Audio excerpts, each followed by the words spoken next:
Morning everybody. So this is lesson 2 of a two-parter, the rise of Hitler and the Nazi Party from 1919 to January 1933. So I'm going to pick up straight away at the point that we left off from the first video.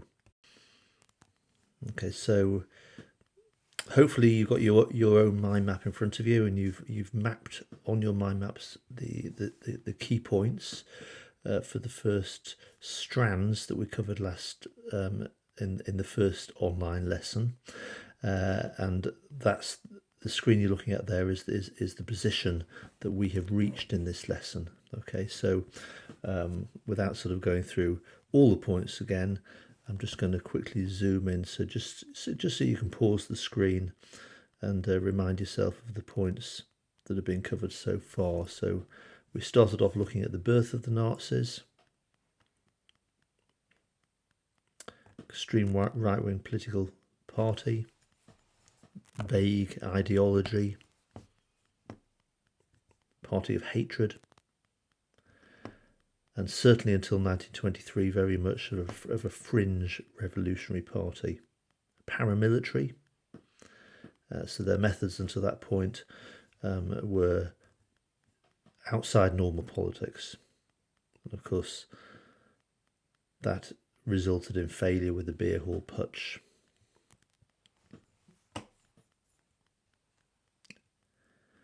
And we then moved into looking at how Hitler rebuilt the party when he was released from jail. A tough time because the Weimar Republic appeared to be recovering. But the key feature is that Hitler had a hardcore, very, very talented, ruthless party members, and he built a small party that reached each corner of Germany, patiently waited for the difficult times to return. So it was very well equipped to take its message to the German people when those times did return. But the key feature of it was to hide its revolutionary edge, to hide its illegal edge anyway, preparing itself to capture the vote when difficult times did return. And of course those times returned in October 1929 with the Great Depression, and the main feature was A, economically, mass unemployment, 6 million unemployed by the end of 1932, and secondly, politically, it polarised the vote, leading to the rise of political extremism at both ends of the spectrum. So on the extreme left, the rise of the communists, their support mainly from the unemployed working classes, and then a big shift in the middle class vote to the far right, and that of course that advantage was reached by Hitler and the Nazis, that astonishingly went from just 12 seats in the Reichstag in May 1928 to being the largest with 230 seats in July 1932. And then we finish with a bit more information about the polarisation of politics. So, complete breakdown of normal parliamentary government was a key feature of the years 1929 to 32, and in particular Chancellor Brüning, who became Chancellor in 1930 and was held in power by the support of President Hindenburg until 1932.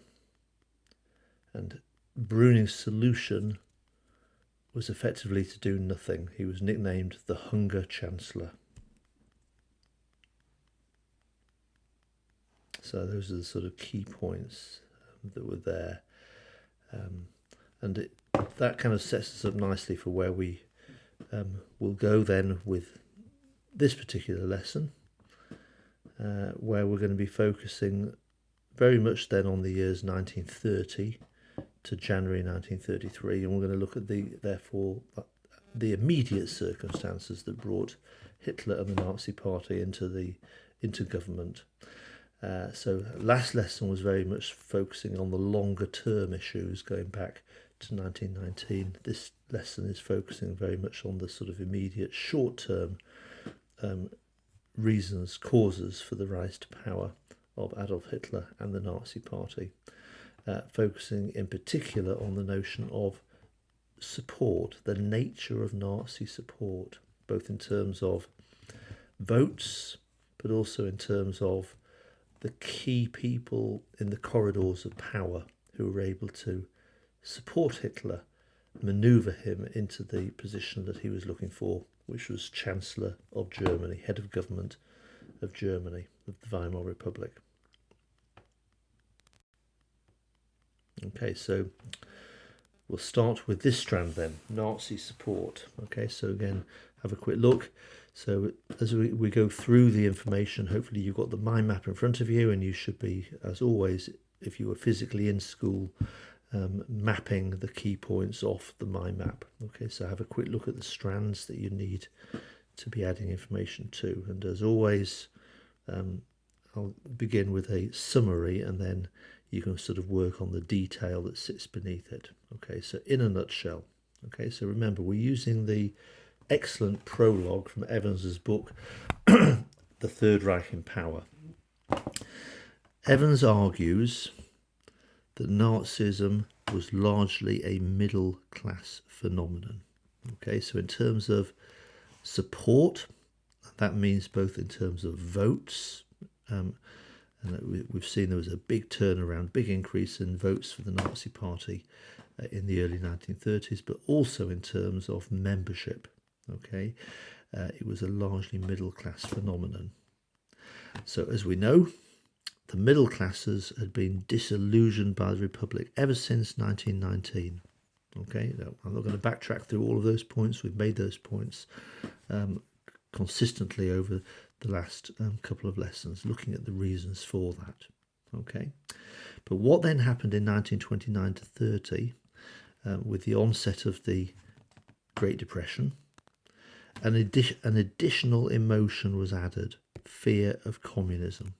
Now, that emotion had been there back in 1919. Remember, in 1919, the Spartacists attempted a coup. They attempted to take power in January 1919 in Berlin. And there were sporadic other communist attempts by the Communist Party. Because remember, the Spartacists were subsumed and became part of the German Communist Party. And although the Spartacist uprising failed, sporadically, particularly in 1920, 1921, the communists had other attempts to seize power. They too failed. Okay, the communists didn't take power, but the memory of the German Revolution of 1918 to 1919, which was in the cloud of what was happening in Russia, terrified the middle classes. Okay, and what the Nazis were very good at, okay, was tapping into that fear and using that fear to win over the middle class vote for themselves. Now, there were other right-wing parties that hated communism, okay, such as, in particular, the DNVP, remember them? The Deutsche National Volkisch Partei, led by Alfred Hugenberg, also called the German Nationalists, the German Nationalist Party, okay? So I refer to them there, the DNVP.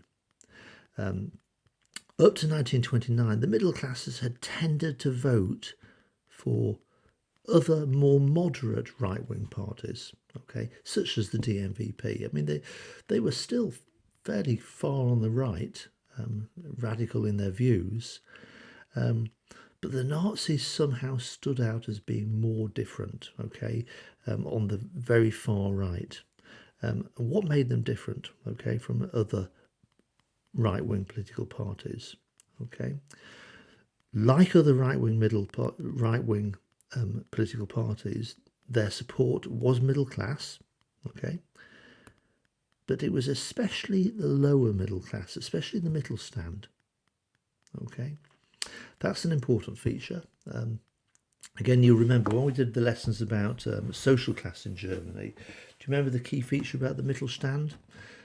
The sort of artisan group, the sort of like small shopkeepers, craft workers, etc. They were squeezed from both directions. Do you remember that? They were squeezed from above, threatened by the growth of big business, but also from below by the growth of trade unions. And therefore, if you were a member of the Mittelstand, this wasn't just about your job and about losing your livelihood. This was about your very existence as a social class. You were potentially being squeezed out of existence by the modern industrial age. And that fear had been sitting there for decades. Ever since the Industrial Revolution, the Mittelstand had been a threatened social class. But this really, really came to the fore now with the Great Depression.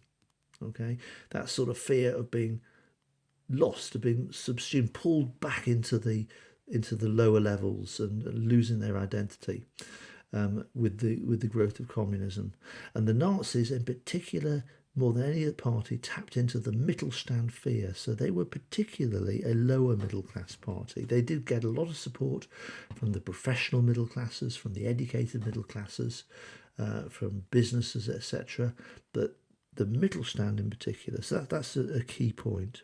Okay, but they were also, the Nazis, particularly successful at winning support across the social divide from all classes, all genders, male and female, and all age groups.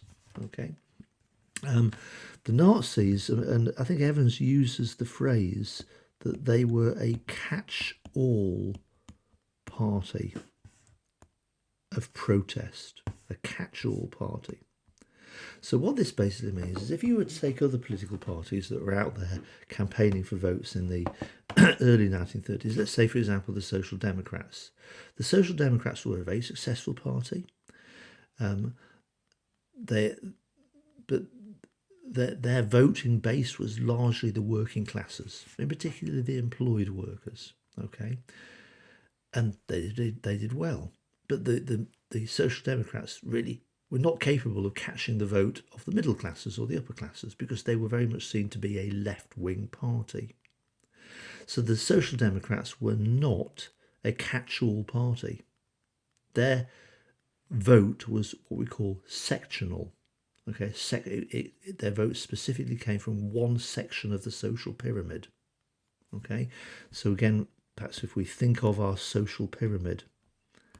Okay, so that sort of layer, the working class, okay, their layer there, their vote tended to go to the SPD. You take another political party, the KPD, they tended to get the very lowest, the unemployed workers. That was where they got their vote from. Okay, the DNVP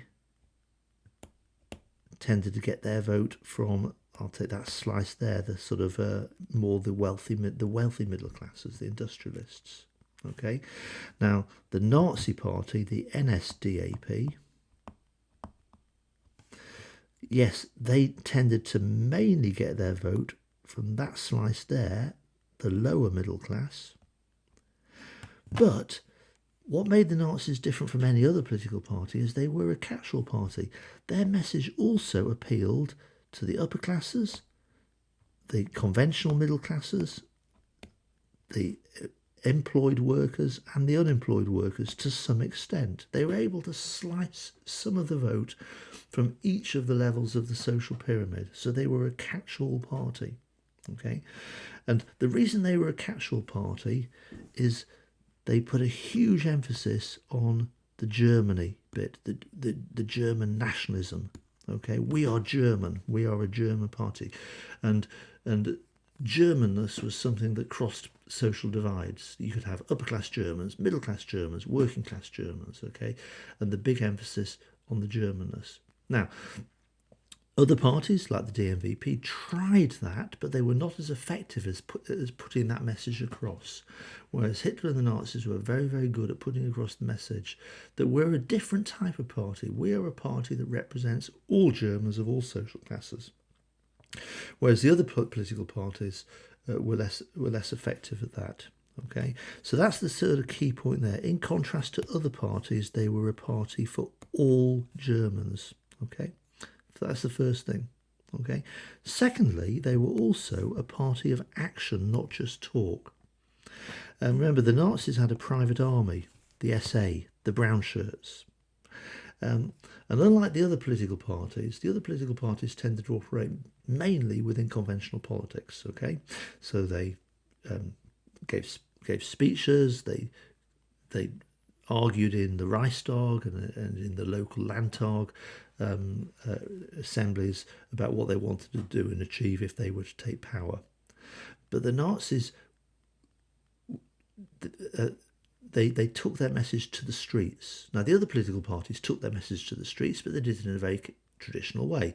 The other political parties would knock on doors and put leaflets through letterboxes, and very much like political parties nowadays when they campaign for votes in the elections. But the Nazis were very, very effective at showing that they were not just talk. And the reason for that is they had a private army, the SA. Now, we'll do more about the SA, because remember, Hitler has said, the SA, you've got to put your guns away. You can't be out there marching on Berlin like you did in 1923. That doesn't work. But what they did do is the Nazis held mass political, what we call rallies, big events in sports stadiums, and they displayed the strength of the SA in marching formations with music, and particularly at night with sort of like huge displays of light, and all capped with a great speech by Hitler. And Hitler was a great speaker. He had an incredibly effective way of putting across his poison message to make people listen. So the parties were very much sort of, the Nazi party was seen to be a party that could actually get the job done, that made them very, very appealing to, in particular, the middle stand, but across all the spectrum, top slicing from all sectors of the social pyramid, votes, okay, getting the job done. The other one, which I haven't mentioned there, which is definitely worth adding to your notes, is of all the political parties, there's another unique thing the Nazis were good at. They put at the front of all of their banners, all of their messages, Hitler himself, the party leader. Okay, so the party was very much about Hitler. Okay, vote for Hitler. Now, the other political parties, like the SPD, would say vote for the SPD because of our policies. The DMVP would say vote for the DMVP because of our policies. So the other political parties pushed their messages, not their leaders. Whereas Hitler knew that if he tried to push his messages, promote the Nazi message, people might get a bit confused, because remember, the Nazi message tried to promote it, Hitler tried to put across a message that was trying to catch everyone's vote. Okay, so when he spoke to in the working class districts of Berlin, he would put across left-wing messages about redistributing wealth. When he went into the countryside and he spoke to farmers, he would target his message more at the sort of rural mood, the rural voters, which would be a very different type of message. And so, because the Nazis tried to appeal across the spectrum from working class to upper class, that if people focused too much on the Nazi message, they would start noticing, well, actually, I don't really understand what they're about. And that was the risk. So the Nazi approach was very much to focus on the leader who would pull everything together, vote for Hitler. And that made them particularly appealing as well. Okay, so there's quite a lot there in a nutshell. Now, of course, that sort of detail is then, moving on to the next slide, captured in just a very, very short paragraph, okay, by Evans. So I've obviously expanded quite a lot on that, okay, but that's important as well, that you sort of hear my extra slant on it, okay. So who supported the Nazis? Evans points out the unemployed, okay, on the whole supported the communists, okay. So the unemployed workers, particularly in particular the working classes supported the communists. But that rise of support for the communists terrified the middle classes, and it was the middle classes who started to vote for the Nazis. Okay, so again, thinking in terms of our sort of social pyramid. So there is the social pyramid, and the bottom strata there tended to go to the KPD.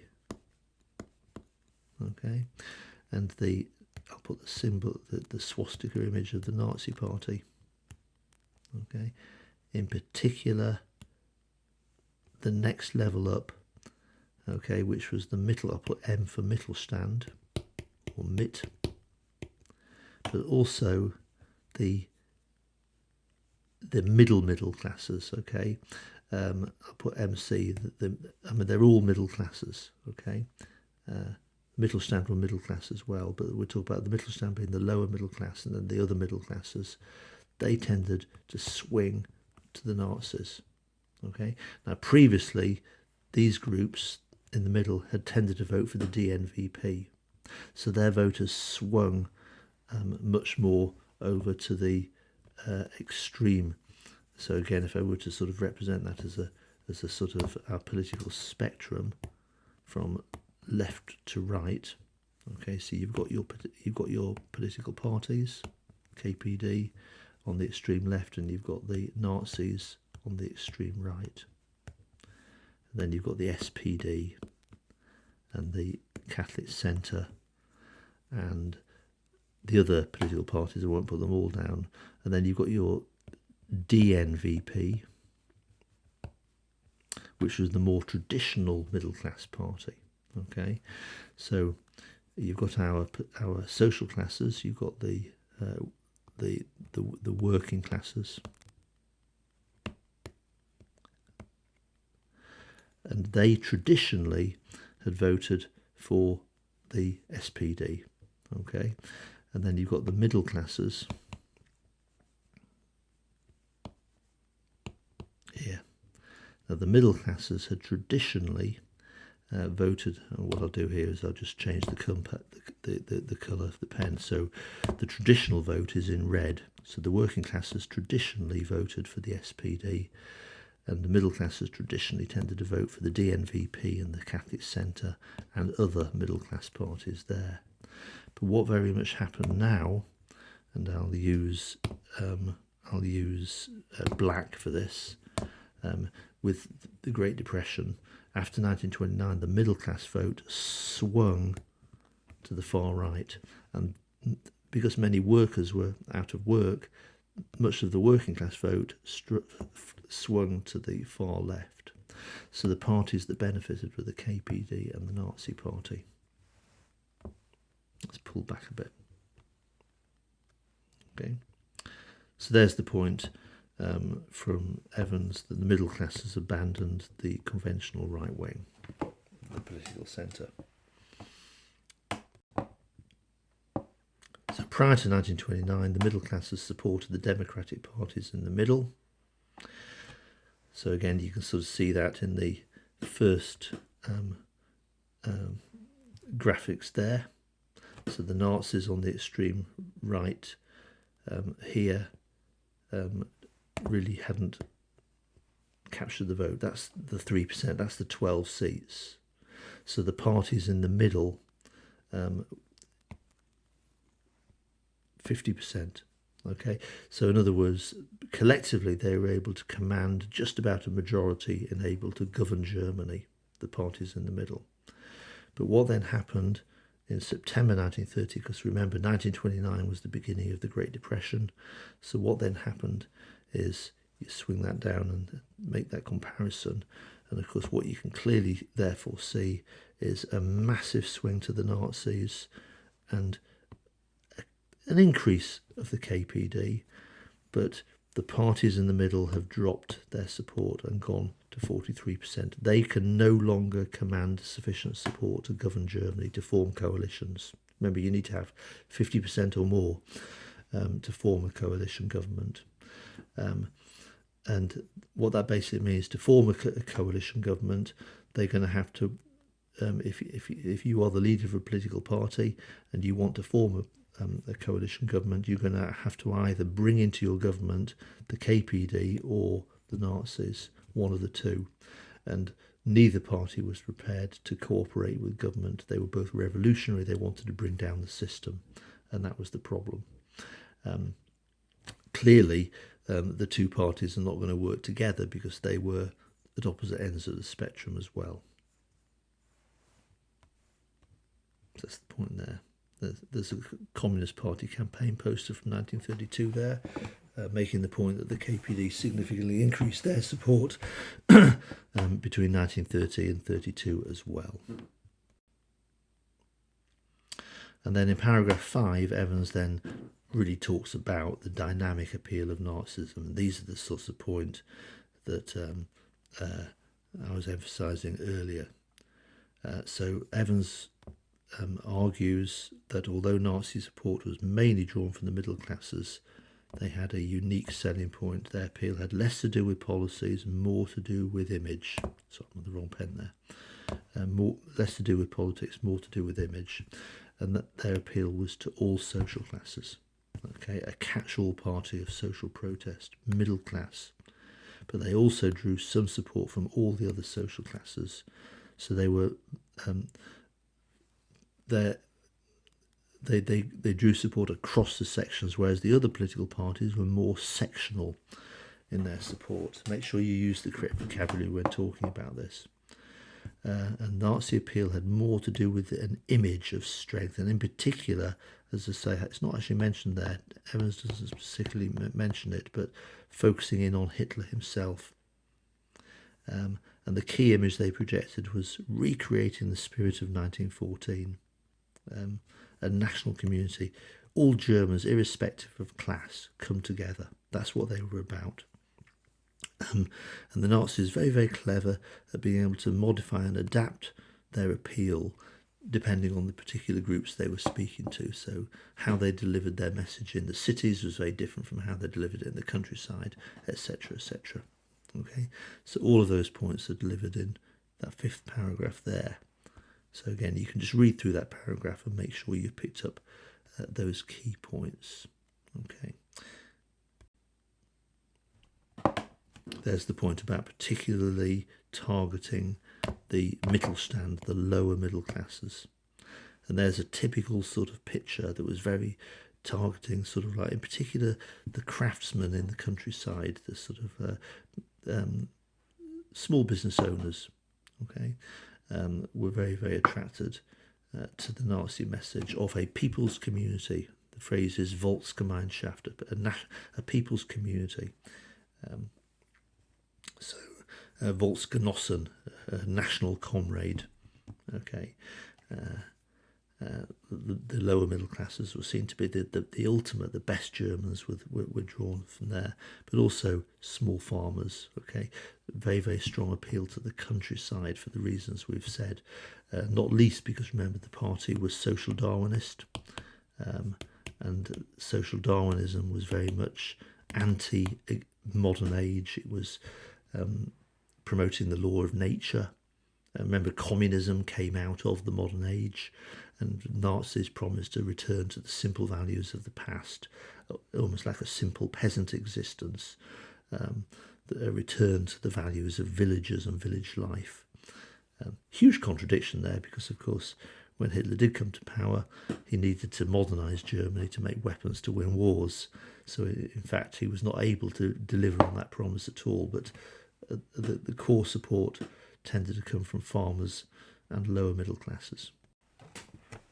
Okay, there we are. So there's quite a lot on the nature of support for the Nazis. And that's popular support. That's support in terms of voters and grassroots members. Okay, so there's one final strand then, and that is Hitler's appointment. Okay, two final strands. We've got two things. We've gone about the role of the, and then we've got Hitler's appointment. So we'll look at the role of the army first. Okay, so in a nutshell, Evans argues that the German army leaders who had dominated the German establishment since 1871, and the key phrase there, make sure you pick up on that, the German establishment. Okay, so remember, the German establishment consisted of the army leaders, the civil servants, the top level civil servants in particular, the judiciary, the judges, the lawyers, and the top levels of education, universities and schools, etc. That's the German establishment. Okay, it's the machinery of government.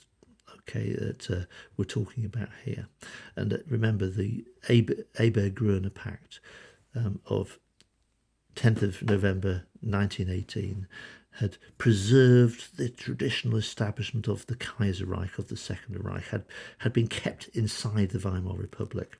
Okay, so the German establishment had survived the transition to a republic in 1918 to 1919. But remember, the German establishment despised the Weimar Republic.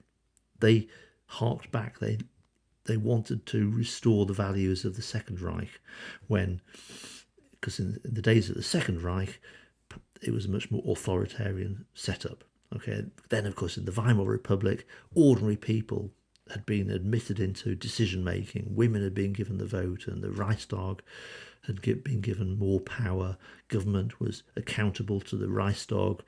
It was a sort of like a power was being given to the masses. So the German establishment were very attracted to the Nazis, okay, because they could see that the Nazis had growing mass support. And the Nazis, like the conservative establishment, wanted to bring back an authoritarian government. They wanted to get rid of the democracy. They wanted to establish strong government at the top. So the conservative establishment, like the Nazis, were on the right wing of politics. But the conservative establishment, unlike the Nazis, did not have popularity on the streets. Why not? Because if you think of our social pyramid, the conservative establishments, the conservatives, were drawn from the top level, the upper classes. Whereas the Nazis were a party that could relate to all levels of the pyramid. Okay, they were a lower middle class party that were appealing to the middle classes, that were appealing to big sections of the working class as well, but they had appeal across the social pyramid.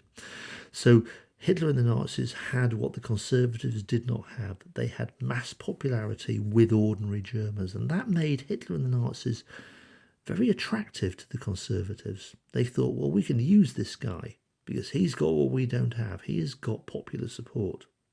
Okay? But, and there is always a but, in spite of the fact that the conservative elites did quietly approve of Hitler and his policies and what he believed in, nationalism and restoring strong government, and that they were prepared to support his appointment as Chancellor, they were frustrated by Hitler.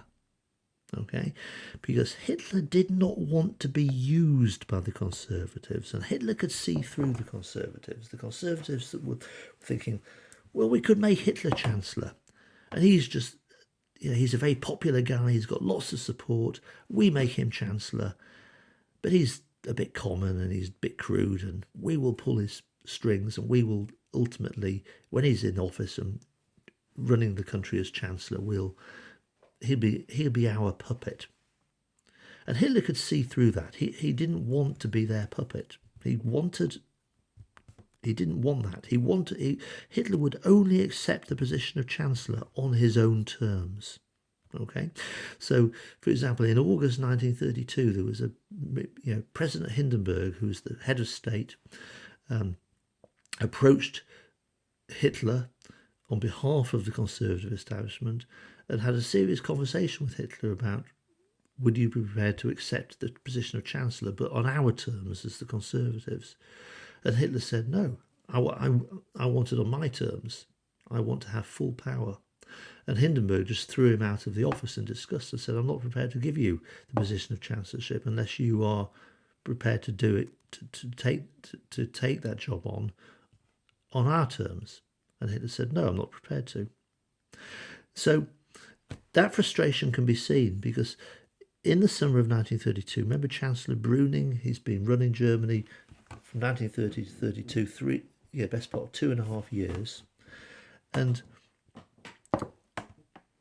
his policies, well, he didn't really have any policies. He was the hunger chancellor, and effectively his support had been gradually eroded. And by the summer of 1932, President Hindenburg, the head of state, realised he had to find a different chancellor, to find a new way out of the Great Depression, to find a new set of policies.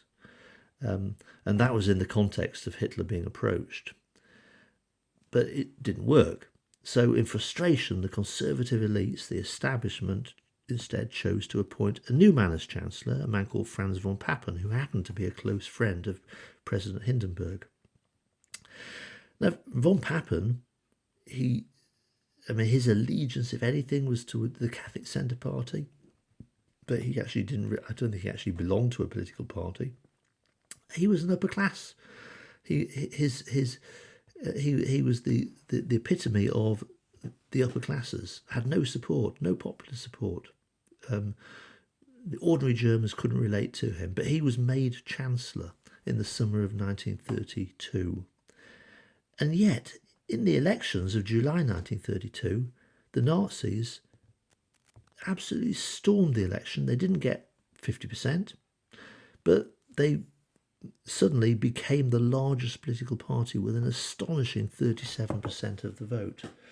And so Hitler was the obvious candidate to become chancellor, but because Hitler didn't have a majority, Hitler, to become chancellor, would have to be prepared to work within a coalition. And Hitler was not prepared to work within a coalition. He wanted to have all the seats in the cabinet. He wanted to have it on his terms. So in the end, Hindenburg said, I'm not going to offer you the position of chancellor. I'm going to give it to Franz von Papen. Okay, Franz von Papen didn't have enough support to form a coalition government. But remember, Article 48 of the Constitution said that a chancellor could, if he can't pass laws through the Reichstag, he can pass them by getting them signed off by the president himself. So lawmaking by presidential decree. And ever since 1930, Brüning had pretty much been governing Germany. Brüning didn't have support in the Reichstag to pass laws, but Brüning had been passing laws off by presidential decree. So effectively democracy had broken down in 1930. Germany had become an authoritarian dictatorship because chancellors had been passing laws by Article 48. So if Hitler wasn't prepared to cooperate, then President Hindenburg would continue to put his own men into being chancellors, and Franz von Papen had that position. Okay, was given that position in the summer of 1932. So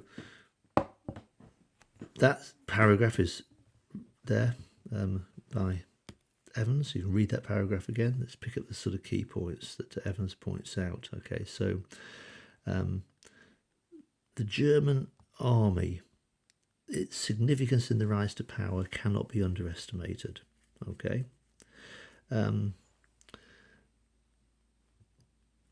The conservative establishment was dominated by the Prussian army.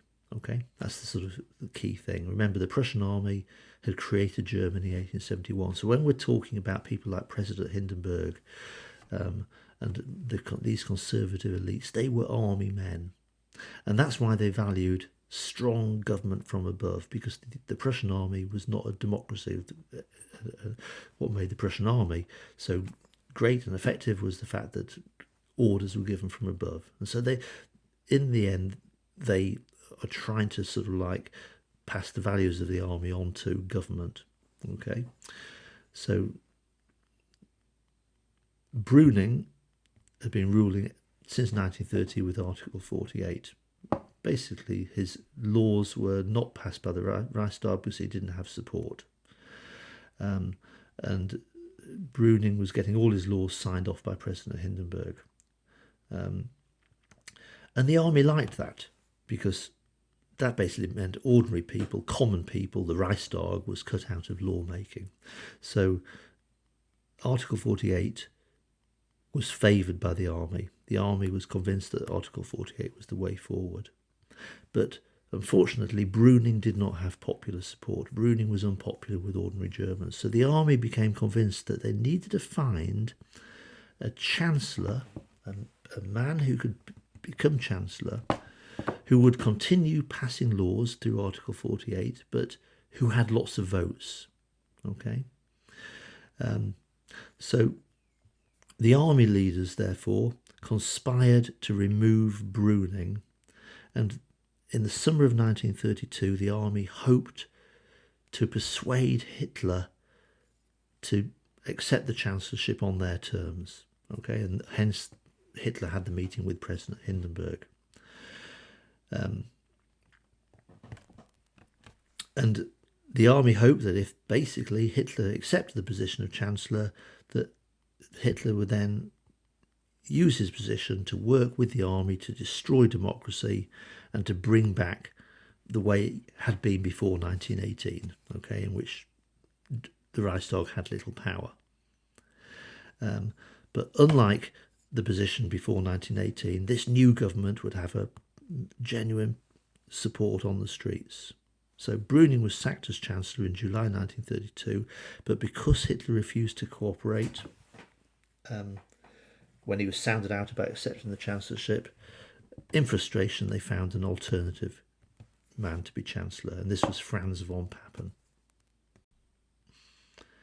And General Kurt von Schleicher, more than anyone else, his name actually translates as loosely as General von Creep. And I suppose he was, because he was creeping around the corridors of power. But if you're going to pick one person who was working tirelessly behind the scenes to increase the army's influence in politics, and who manoeuvred the situation so that Brüning was sacked in the summer of 1932, it was General Kurt von Schleicher. Okay, so that's the role of the army. Now we've got one further strand then, the immediate circumstances. How did all this come together? And what basically happened in the sort of November, December, January, the end of 1932, the beginning of 1933, that resulted in Hitler being appointed as Chancellor of Germany on the 30th of January 1933. So, in a nutshell, Franz von Papen as Chancellor didn't last long. He lasted less than 6 months. Okay, he did have the backing of President Hindenburg. Okay, again, this depth study does not require us to. The depth study we're doing for the exam starts with January 1933, so we don't need to have a detailed knowledge about Franz von Papen and his policies. But as I say, although he had the backing of President Hindenburg, he had no popular support. Okay, so our friend Kurt von Schleicher, General von Creep, effectively using his translated name, conspired behind the scenes of power to have von Papen removed. Okay, persuaded Hindenburg to remove von Papen, and for the same reason that Brüning had failed, the argument that Schleicher used was that von Papen did not have popular support from ordinary Germans. Okay. Now, there was an interim for 4 weeks where von Schleicher persuaded Hindenburg that he too wanted to have a go at being Chancellor. Von Schleicher thought that he could win mass support. He had a plan which could have potentially worked to split the Nazi Party, okay, and to take half the vote of the Nazi Party. But again, I won't go into that sort of detail. But as we move into January 1933, von Schleicher likewise hit the same problem that Brüning had hit and that von Papen had hit. He failed to command popular support from ordinary Germans. And the one constant throughout all of this was Hitler was the leader of a mass party. Okay, so you've got a series of chancellors, Brüning, then von Papen, then Schleicher, all drawn from the upper level of society, and that was their big problem. Okay, they were all upper class, they were all army establishment people having a go at being chancellor, but because of their social class they were unable to command mass support. Whereas Hitler, the leader of a mass party, but Hitler had a problem. Okay, well, in fact, he had more than one problem. Okay, his greatest problem at this time was Hindenburg, the president. Now, the president, remember, stands above the stands above the social pyramid at the top. He's the person who's the head of state, who's not supposed to get involved in government, but his job is to appoint a chancellor who will hopefully command support in the Reichstag. But if he doesn't, then the president will sign off laws for the chancellor himself. But the greatest problem Hitler had was President Hindenburg, because, as I said, the president was responsible for appointing a new chancellor, but Hindenburg refused point blank to appoint Hitler. Okay, why? Hitler had made clear, and it goes way back to the beginnings of the party in 1919, 1920, but particularly remember 1923, Hitler had been sent to jail because he had revealed what his true intentions were, to overthrow the Republic. And because Hitler had made clear that if he were to become Chancellor, he would dismantle the Weimar Republic, and he would do it violently if necessary. He'd been very clear. He said, my party will follow legal paths until I become Chancellor. Once I've got the position of Chancellor, I will use my powers to dismantle democracy. Okay? And Hindenburg felt morally, even though Hindenburg did not support the principles of the Weimar Republic, President Hindenburg felt he had a moral duty to ensure that people like Hitler were not given the reins of power. So that was the first problem. It was a personal thing. Hindenburg, stubbornly, he was an old man, he was 84 years old, and a number of times he had conversations with people like Schleicher and von Papen and all the various cronies who he drank brandy with in the gentlemen's clubs, and these people were saying, go on, we should give Hitler a chance, we can control him, he can be our puppet. Hindenburg would point blank say, no, not prepared to. Hindenburg also despised Hitler because he was common. He was crude. There'd been a couple of meetings in 1932. Hitler met Hindenburg, I think, in the middle of August 1932, and Hitler just lost it. He lost his temper. And it'd be a bit like, the Prime Minister of Britain meeting the Queen, and then the Prime Minister meeting the Queen in Buckingham Palace, and the Prime Minister having throwing his toys out of the pram and having a bit of a shouting fit with the Queen. Well, you don't do that. But that's what Hitler did with President Hindenburg. Hitler had a shouting fit on a couple of occasions, and Hindenburg just looked down his nose at him and said, there's no way I'm making you Chancellor. Okay, so that was the problem. Okay, the first problem. Okay, but there was a second problem, an additional problem, number two. And this is from Hitler's point of view. By the end of 1932, the Nazi vote was declining. Okay, there had been elections, Reichstag elections in November 1932, and the Nazis lost 2 million votes. Now, in July 1932,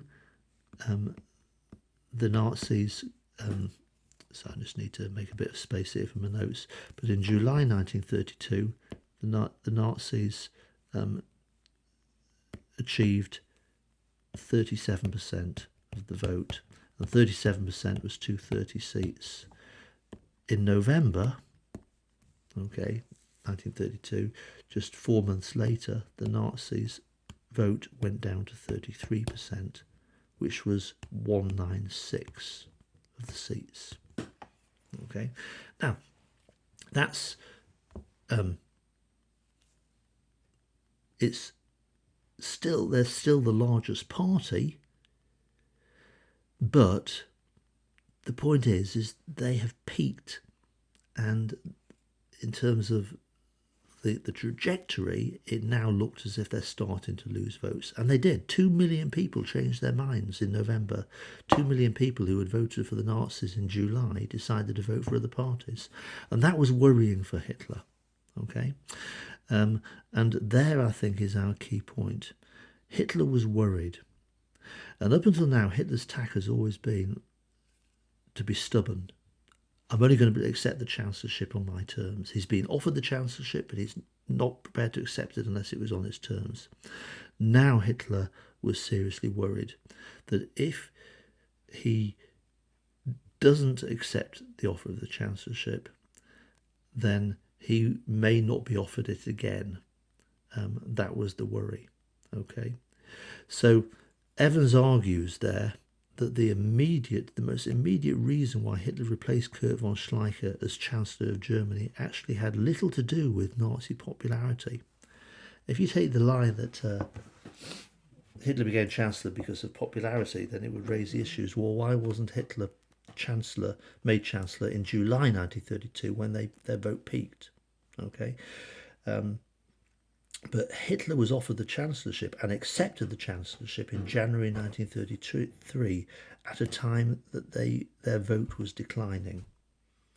And much of this really in the end comes down to, therefore, the small number of people who managed to persuade Hindenburg, look, we can now make a deal with Hitler. Up until now, Hitler has been intransigent, he's been inflexible, he's not prepared to accept it, the position unless it's on his terms. But Hitler's now getting worried. So Franz von Papen approached Hindenburg and persuaded Hindenburg to dismiss Schleicher as Chancellor and make Hitler Chancellor instead. And the argument that Franz von Papen basically uses, now's our moment because Hitler is getting anxious and we can basically box him into a corner and make him accept the chancellorship on our terms because he knows he's starting to lose support on the streets. And so von Papen was really therefore very crucial. Remember, Hindenburg was an old man. He was 84 years old, but Franz von Papen was a slippery customer. So why did von Papen do that? And it really comes down to a very simple thing. Von Papen wanted to get Schleicher out of office out of personal revenge. Why? Because 4 weeks earlier, December the 2nd, or so 6 weeks earlier, the 2nd of December 1932, Schleicher, the creep, had kicked von Papen out of office so that Schleicher, could become Chancellor. And now von Papen could see an opportunity for revenge to get Schleicher out of office, and von Papen's candidate was Adolf Hitler. So it all comes down to a combination of different circumstances. Yes, Nazi mass popular support was a constant. It was very, very important. It's what made Hitler so appealing to the conservatives. But the bottom line is the immediate, if you look at the immediate reason why Hitler became Chancellor, it was a conspiracy in the corridors of power that got Hitler into the top job in the country. Okay, so there are the points. There's the paragraph by Evans. Nice little quote there at the beginning. If you look at the notes from Evans, that's a good one to memorise. The role of von Papen. It was von Papen who sounded the death knell of Weimar democracy. Okay, his behaviour more than anyone else. As we've seen here, point 4, von Papen was motivated by revenge against Schleicher, conspired to persuade Hindenburg to appoint Hitler as Chancellor. That was an immediate factor. But here's an additional one for you to make sure you pick up, because this will become important in the next 2 or 3 lessons. Way back in the summer of 1932, it was actually in July 1932, just after von Papen had been made Chancellor, von Papen, within the state of Prussia, had basically taken measures to significantly curtail the powers of the Reichstag. And effectively what von Papen had done is he had destroyed democracy in the state of Prussia. He had acted, he had taken measures, he had persuaded Hindenburg to sign them off to basically remove the Social Democrats from office in the state of Prussia. Now remember, the state of Prussia had its own parliament, its own government, but it made up 60% of Germany. And von Papen had basically set up a dictatorship within the state of Prussia. And that, in a sense, had shown his intentions. Von Papen despised democracy, and as Chancellor, he acted in a very, very undemocratic way. But of course, von Papen was not politically clever enough. He lost the support of Schleicher, who manipulated his resignation. Schleicher then became Chancellor for a few weeks. The Nazis, of course, lost 2 million votes. But that meant Hitler was now more receptive to the offer of the chancellorship. And so it came down to the conservatives, who saw themselves as the puppeteers. And then these events here that we've just spoken about, in which in January 1933, an intrigue in the corridors of power gave Hitler the job. But of course, Hitler was offered it on the terms of the chancellorship. And we'll look at that in the next lesson. There's Franz von Papen. We've spoken about him a lot. There's his photograph. Great survivor. He actually survived the Third Reich. He lived for many years, wrote his memoirs after the fall of Hitler, after World War II. His memoirs are very self-serving, painted a very positive picture of himself. But historians can now very much see that he was a key player in the decision that put into power Adolf Hitler. And there's our Finnish Mind Map. Okay, so there we are. All the information is there for you. So, we begin Depth Study 3 properly next lesson, okay, which will continue to be an online lesson. I'll just add, in case I decide to use this video in future years, that we're writing this video was recorded in the context of the national lockdown when schools were working from home. We've become a virtual school now. So ongoing as we move into term 5, our lessons will continue to be online. So our next 2 lessons then will pick up the story. Hitler became Chancellor the 30th of January. Our next 2 lessons will pick up the story February to June 1933. And they will look at how Hitler turned his chancellorship into a dictatorship. So read pages 108 to 112 of the textbook. I will upload the class notes for the next 2 lessons, so you can read them in advance.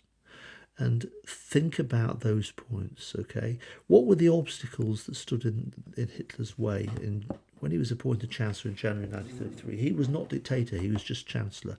He obviously now needed to turn his chancellorship into a dictatorship. What were the obstacles? Think about the role of political violence over the next few months. Remember how Hitler had told the Nazi Party, and in particular the SA, to bottle up their violence. But now that Hitler was Chancellor, he unbottled it. And how did that work? The role of legality. Hitler still had to maintain a pretense of legality, of turning his chancellorship into a dictatorship legally. What role did that take? And in particular, the role of the Reichstag Fire Decree and the Enabling Act. And then there were further Reichstag elections on the 5th of March 1933. The election campaign was often called the National Uprising. So what was that? And think about the key features of this term, Gleichschaltung. What was Gleichschaltung?